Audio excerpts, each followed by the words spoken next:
ایک بادشاہ اپنی رعایا کا بہت خیال رکھتا تھا۔ اس کی عادت تھی کہ وہ راتوں کو بھیس بدل کر شہر کی گلیوں میں پھرتا رہتا اور جائزہ لیتا کہ رعایا کس حال میں ہے۔ ایک مرتبہ سلطان اپنے معمول کے مطابق بھیس بدل کر شہر میں پھر رہا تھا کہ اسے ایک جگہ پر چند افراد اکٹھے جاتے ہوئے دکھائی دیے۔ سلطان تیز تیز قدم اٹھاتا ہوا ان کے نزدیک گیا تو اسے محسوس ہوا کہ یہ دیکھنے میں چور لگ رہے ہیں، جو کسی جگہ پر چوری کرنے کی نیت سے جا رہے ہیں۔ بادشاہ کو اپنی طرف آتا دیکھ کر چور خوف زدہ ہو گئے کہ یہ آدھی رات کے وقت کون اس طرف آ رہا ہے۔ چونکہ انہوں نے سلطان کو بالکل نہیں پہچانا تھا، اس لیے کہنے لگے، تم کون ہو؟ سلطان نے کہا، میں بھی تمہاری طرح کا ایک آدمی ہوں۔ چوروں نے سمجھا کہ شاید یہ بھی ہماری طرح کا کوئی چور ہی ہے جو آدھی رات کے بعد چوری کی نیت سے نکلا ہے۔ چنانچہ انہوں نے اطمینان کا سانس لیا۔ بادشاہ نے ان سے کہا کہ اتنی رات گئے تم کس ارادے سے پھر رہے ہو؟ وہ کہنے لگے، اسی ارادے سے جس ارادے سے تم پھر رہے ہو، یعنی چوری کی نیت سے۔ بادشاہ نے کہا، اگر چوری ہی کرنی ہے تو پھر کسی ایسی جگہ کرو جہاں سے اس قدر دولت تو ہاتھ لگ جائے جو ساری عمر کے لیے ہمیں کافی ہو، اور پھر کبھی چوری کرنے کی ضرورت ہی پیش نہ آئے۔ میرا مشورہ تو یہ ہے کہ شاہی محل کو لوٹتے ہیں، جہاں سے ہمیں بہت بڑا خزانہ ہاتھ آ سکتا ہے۔ چوروں نے یہ سنا تو بڑے خوش ہوئے اور بادشاہ کی ہمت اور بہادری پر اش اش کر اٹھے اور کہا، واہ بھائی واہ، تم تو بڑے بہادر اور جرأت مند چور ہو، کیونکہ شاہی محل میں چوری کرنا بڑی ہمت اور حوصلے کا کام ہے، اور تم اس بات کے کرنے میں ذرا بھی نہیں گھبرائے۔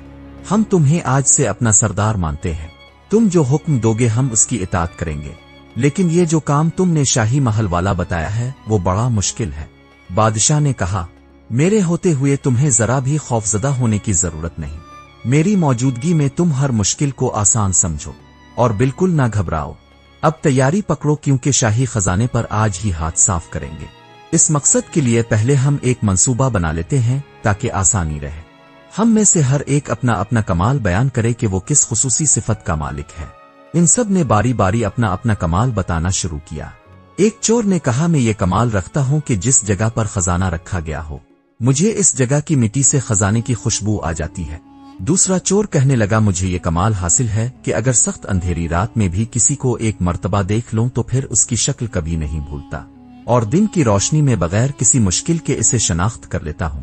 تیسرے چور نے کہا، میں یہ خصوصی کمال رکھتا ہوں کہ مجھے کتے کی بولی آتی ہے، کتا جو کچھ کہہ رہا ہو مجھے سمجھ آ جاتی ہے کہ وہ کیا کہہ رہا ہے۔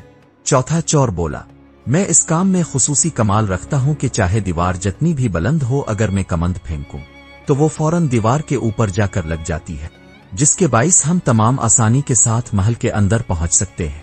جب چاروں چوروں نے اپنا اپنا کمال بیان کر دیا تو بادشاہ سے کہنے لگے، ہمارے سردار، ہم سب نے تو اپنا اپنا کمال بیان کر دیا ہے، اب تم بھی بتاؤ کہ تم کیا خصوصی کمال رکھتے ہو۔ بادشاہ نے کہا، جو کمال میں رکھتا ہوں وہ سب سے اعلیٰ ہے۔ مجھ میں خصوصیت ہے کہ اگر مجرم گرفتار ہوں اور ان کو موت کی سزا کا حکم ہو، پھر جلاد ان کی گردنیں اتارنے کے لیے انہیں تختہ دار پر بھی لے آئے، تو عین اس موقع پر اگر میں اپنی داڑھی ہلا دوں تو سب مجرم اسی وقت قید سے چھوٹ جائیں اور ان کی جان بخشی ہو جائے۔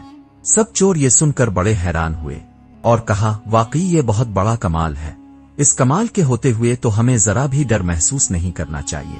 اس کے بعد وہ سب شاہی محل کی طرف چوری کے ارادے سے چل پڑے۔ ابھی تھوڑی دور ہی گئے تھے کہ راستے میں ایک کتا ان کی طرف دیکھ کر بھونکنے لگا۔ جو چور کتے کی زبان سمجھتا تھا، سب چور اس سے پوچھنے لگے کہ بتاؤ یہ کتا کیا کہہ رہا ہے۔ وہ بولا، ساتھیو، کتے نے جو کچھ کہا ہے اسے سن کر تو میں بڑا حیران ہو رہا ہوں، اگر تم سنو تو تمہیں بھی یقین نہ آئے کہ واقعی ٹھیک کہہ رہا ہے یا غلط، لیکن کتا جو بول رہا ہے میں اسے سمجھ پا رہا ہوں۔ باقی چوروں کو بھی تجسس ہوا اور کہنے لگے کہ بتاؤ تو صحیح کتا کیا رہا ہے۔ وہ بولا، کتا کہہ رہا ہے کہ تم میں سے ایک بادشاہ ہے۔ وہ کہنے لگا، تم بے شک اس بات پر ہنسو، لیکن میں ٹھیک کہتا ہوں کہ کتا یہی کہہ رہا ہے کہ ہم پانچوں میں ایک بادشاہ بھی ہے۔ ان سب چوروں نے اپنے دل کو تسلی دینے اور بات کو اپنے مطلب کے مطابق سمجھتے ہوئے کہا، ہو سکتا ہے کہ کتے کے کہنے کا مقصد ہو کہ یہ پانچوں بادشاہ کا خزانہ چوری کرنے کے لیے جا رہے ہیں۔ پانچوں میں ایک کیا، ہم تو کل پانچوں بادشاہ ہوں گے۔ وہ کہنے لگا، تم کتے کی بات کا جو بھی مطلب سمجھو، لیکن بخدا جو میں نے تمہیں بتایا ہے کتا وہی بات کہہ رہا ہے۔ یہی باتیں کرتے کرتے پانچوں شاہی محل کے پاس پہنچ گئے اور دیوار کے نزدیک کھڑے ہو کر کمند پھینکنے والے چور سے کہنے لگے کہ اب تم اپنا کمال دکھاؤ۔